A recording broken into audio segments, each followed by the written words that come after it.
Et si on parlait de cabines téléphoniques dans Blow Up? Car en effet, des cabines téléphoniques au cinéma il y en a. Des cabines en solo dans Les 3 jours du Condor, ou des cabines en duo dans Rain Man, pour des discussions sobres dans Conversations secrètes, extension 746, please. ou pour des discussions moins sobres dans Encore Man. Ron, are you okay? The man put it back, sir! Des cabines téléphoniques au restaurant dans Le crime était presque parfait, sur la plage dans Le jeu du faucon, ou à l'aéroport dans OSS 117. Ça y est, il vient d'arriver. Des cabines téléphoniques rouges au parc dans Chapeau melon et bottes de cuir, ou des cabines jaunes en forêt dans Weekend, des cabines dans la gare de Grand Central dans La mort aux trousses, au pied du Golden Gate dans une ambiance très vertigo dans Le Grand Frisson, ou au fin fond du Zubrovka dans Grand Budapest Hotel. Bref, des cabines téléphoniques au cinéma, en veux-tu, en voilà. De quoi, bien évidemment, faire un petit point sur la question.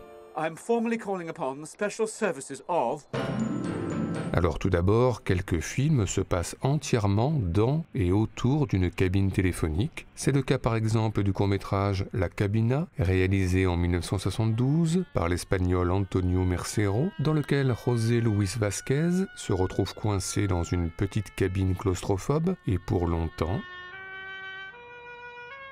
Idem, c'est connu, 30 ans plus tard, dans Phone Game de Joel Schumacher, avec Colin Farrell, lui aussi coincé dans une cabine en proie à un tueur facétieux.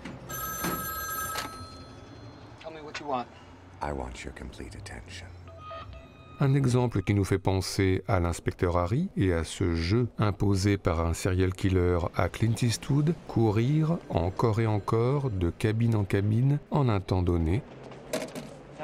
Une idée que l'on retrouve également dans Une journée en enfer, avec Bruce Willis et Samuel L. Jackson, en proie eux aussi à un serial killer facétieux, qui donne par contre lui ses instructions sous la forme de devinettes. Hello. Birds of a feather flock together, so do pigs and swine. Rats and mice have their chance, as will I have mine. Nice. À part ça, quelques fictions commencent par un coup de téléphone dans une cabine. C'est le cas notamment de The Miracle Mile, où Anthony Edwards reçoit un coup de téléphone mystérieux lui annonçant tout simplement l'imminente fin du monde.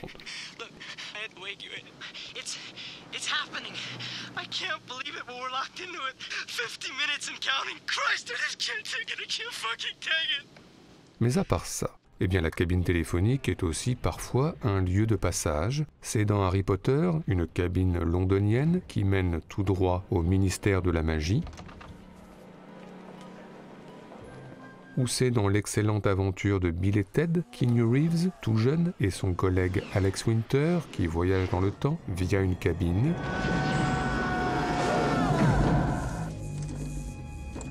Sinon bien sûr, Keanu Reeves toujours, pour sortir de la matrice dans Matrix, rien de mieux qu'une cabine convoitée.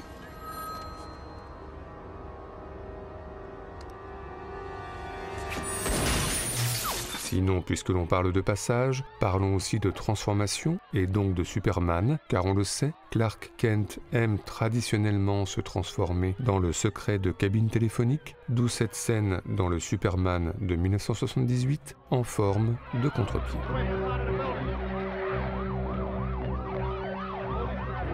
Mais encore, eh bien nous parlions de secret, alors continuons, car utiliser la cabine téléphonique, c'est souvent s'assurer l'anonymat. Pas étonnant du coup que le tueur professionnel Tim Ross, dans Little Odessa, utilise une cabine pour appeler ses commanditaires. It's me. It's done. Idem pour Al Pacino, dans Scarface, au sortir d'un échange de drogue et d'argent plutôt éprouvant. You still got the money? Yeah. And I got the yayo. You got the yayo? Yeah, right. Dans le même ordre d'idées, le chantage, la demande de rançon, passe par l'anonymat de la cabine téléphonique, ce qu'ont bien compris Roche Dizem et Benoît Poulvorde dans La rançon de la gloire, au moment de faire chanter la famille Chaplin. Bonjour. Yes, Una Chaplin speaking. Who is it? Bien, c'est sa femme. Elle parle anglais. De toi? Hello? ou dans un autre registre, ce qu'a bien compris également le terroriste Rutger Hauer à Londres, juste après son forfait dans les Faucons de la nuit. United Press. I have an announcement to make for your international wire. Un goût du secret lié à la cabine téléphonique que l'on retrouve également dans Pentagon Papers, avec ce journaliste préservant l'anonymat de ses sources en s'éloignant de ses bureaux.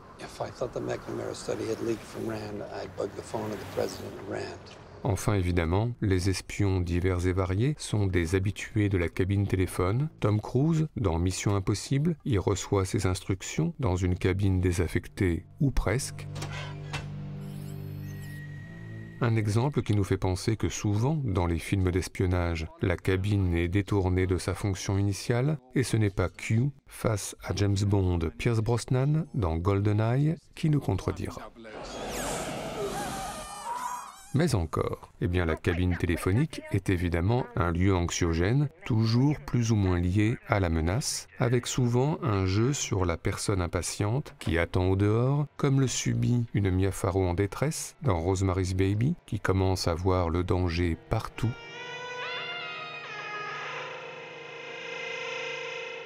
Ou sur un mode plus détendu, Jérémy Régnier dans Dickeneck, qui ne sait pas très bien comment se débarrasser d'un François Damiens pressé, impatient et bientôt violent. Je vais me chercher. Bon, écoute, démerde-toi, prends le bus pour une fois, hein. C'est du cabine public, hein, pour ton information. Alors dans ce cas, la meilleure défense reste souvent l'attaque, comme le propose un Mike Starr moins bavard et plus expéditif dans Dumb and Dumber. Get off the phone. Get off the phone. Sinon, si la cabine est un lieu refuge, elle se transforme très vite en un lieu de vulnérabilité et on ne compte plus, comme ici dans le Blob version Chuck Russell, les scènes d'attaque dans une cabine téléphonique. Comme le sait bien également Denis Weaver, particulièrement vulnérable dans sa petite cabine dans le duel de Steven Spielberg.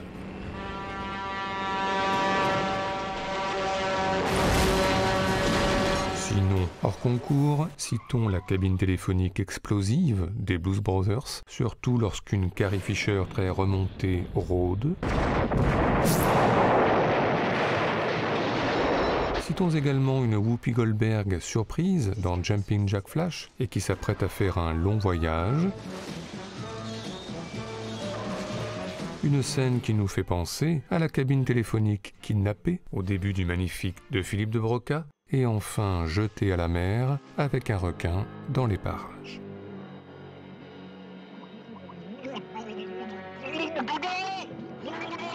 Mais à part ça, et bien radicalement différent, la cabine est aussi parfois l'occasion de rapprochements, par exemple entre Lou Diamond Phillips, alias Richie Valens, et sa copine dans La Bamba, avant l'intervention inopinée de son frère.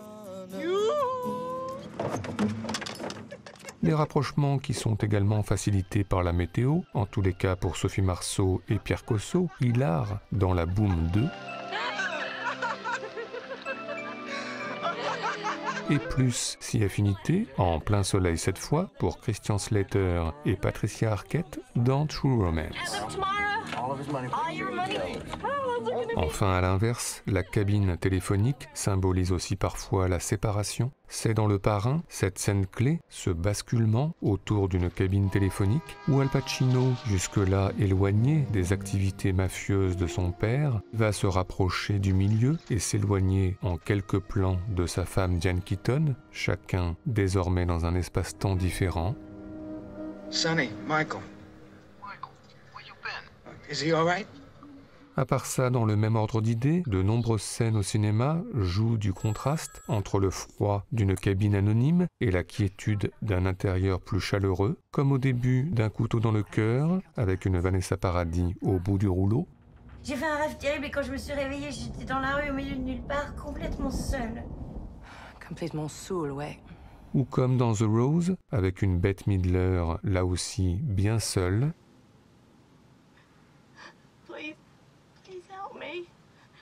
Ou encore cette scène que nous aimons beaucoup dans De beaux lendemains d'Atom et Goyan, Ian Holm, en père désemparé, qui reçoit un coup de téléphone intéressé de sa fille perdue.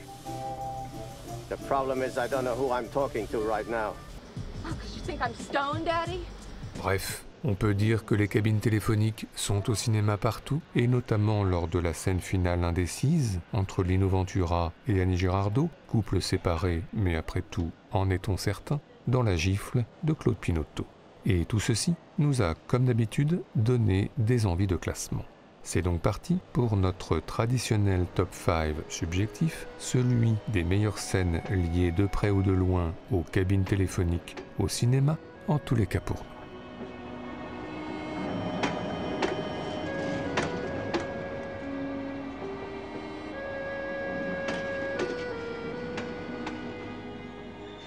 nous. Notre numéro 5, Le bûcher des vanités de Brian De Palma, adapté du roman de Tom Wolfe, qui commence par une méprise au téléphone. Tom Hanks, alias Sherman, qui cache à sa femme une liaison parallèle avec Melanie Griffiths, alias Maria, prétexte une promenade avec son chien sous la pluie pour donner un coup de fil secret à sa maîtresse dans une cabine anonyme, sauf que l'étourderie.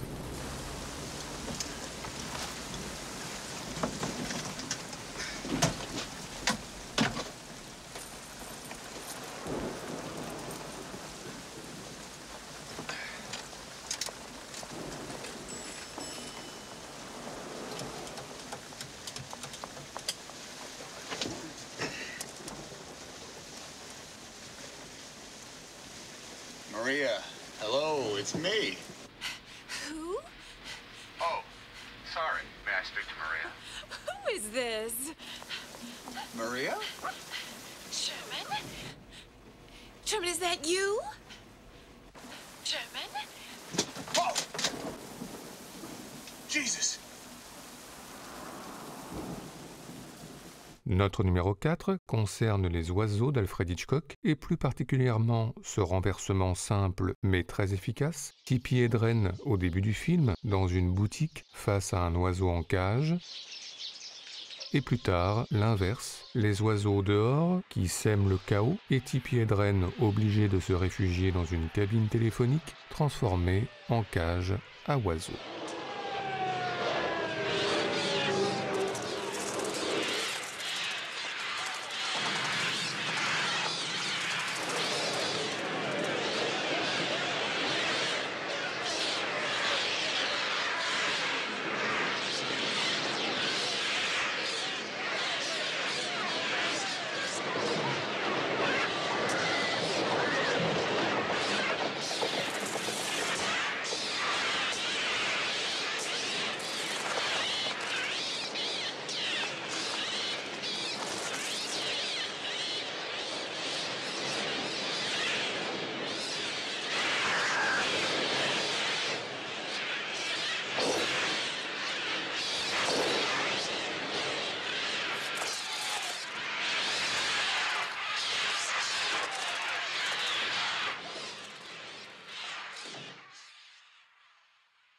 Notre numéro 3, on ne compte plus au cinéma les personnages s'énervant dans une cabine téléphonique. On se souvient d'Adam Sandler dans Punch Drunk Love, particulièrement remonté au milieu de la foule.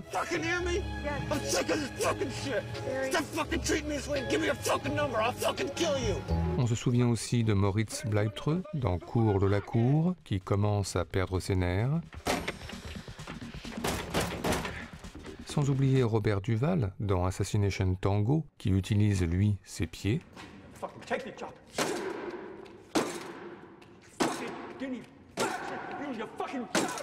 Mais aussi, dans Le téléphone sonne toujours deux fois, une personne du troisième âge, tout aussi efficace, sous les yeux étonnés de Smaine.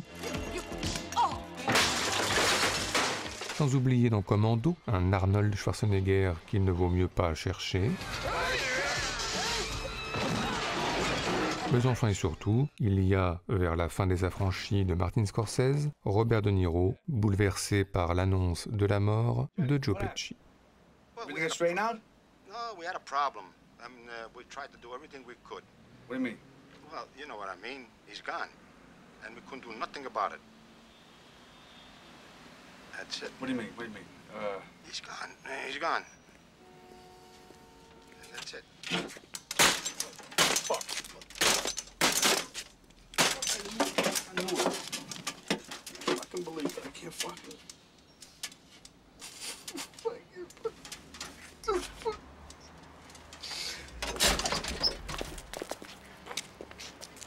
happened? They whacked them. They fucking whacked them.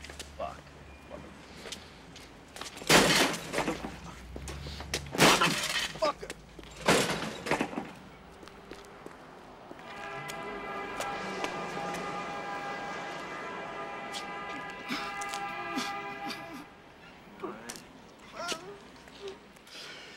Notre numéro 2 est une évidence, l'épouvantail de Jerry Schatzberg, avec, sur la fin, sous les yeux de Gene Hackman, un coup de téléphone dans une cabine d'Al Pacino à sa femme, après une longue absence pleine de culpabilité. Entre-temps, un enfant, leur enfant, est né, une scène déchirante, tout en mensonge et en composition, pour redire ce que tout le monde sait, Al Pacino est grand, très grand. Francis?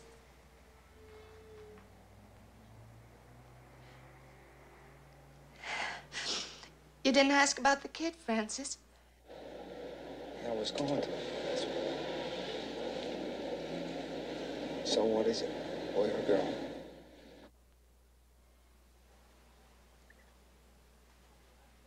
Dead. It's dead.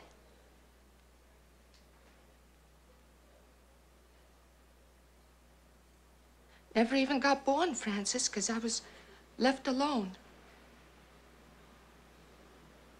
Did you hear me, Francis? 8th month, you know, I slipped on the front steps in the snow. I fell down them. There was no one there to help me. You know what I mean? I lost the kid.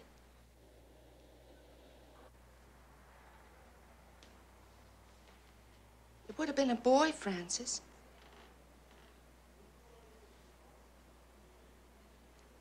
Never even got born.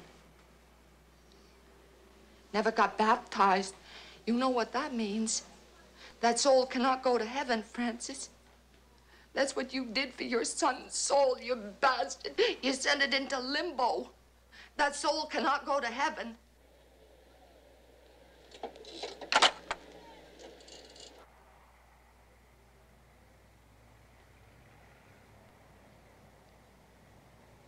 Francis?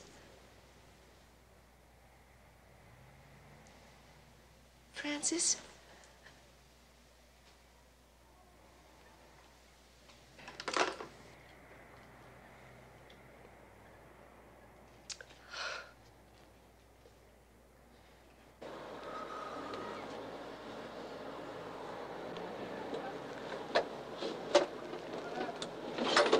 Hey. What is it? It's a boy!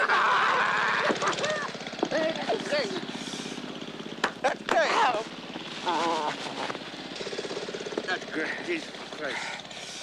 Enfin notre numéro 1, une fois n'est pas coutume, nous avons hésité, car, plutôt récemment, le très beau Plaire, aimer et courir vite de Christophe Honoré se terminait par un coup de téléphone attendu par Vincent Lacoste dans une cabine, mais plutôt qu'une clôture, choisissons, en guise de conclusion, une ouverture et pas n'importe laquelle, celle d'Ascenseur pour l'échafaud de Louis Malle, avec son couple mythique, Jeanne Moreau, Maurice Ronet, tous deux épris de liberté, mais tous deux déjà symboliquement enfermés, elle dans une cabine téléphonique, lui dans des bureaux qui font cabine, alors que vont bientôt retentir les premières notes à la trompette de Miles Davis, difficile de faire plus mythique. C'est moi qui n'en peux plus.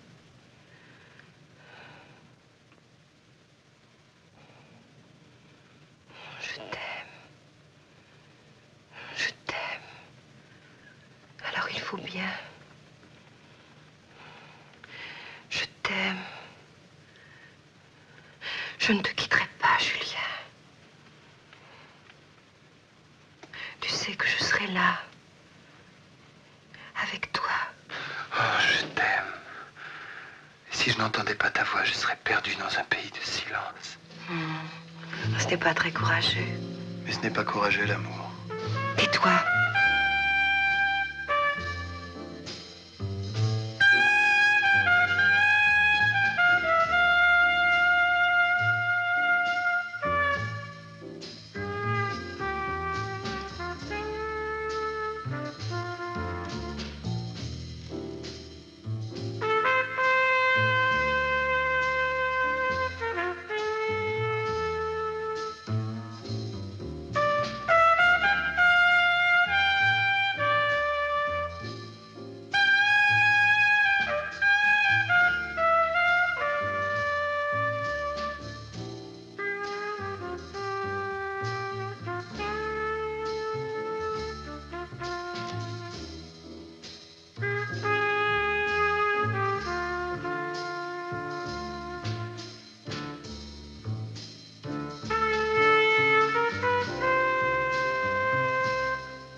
Quelle heure est-il?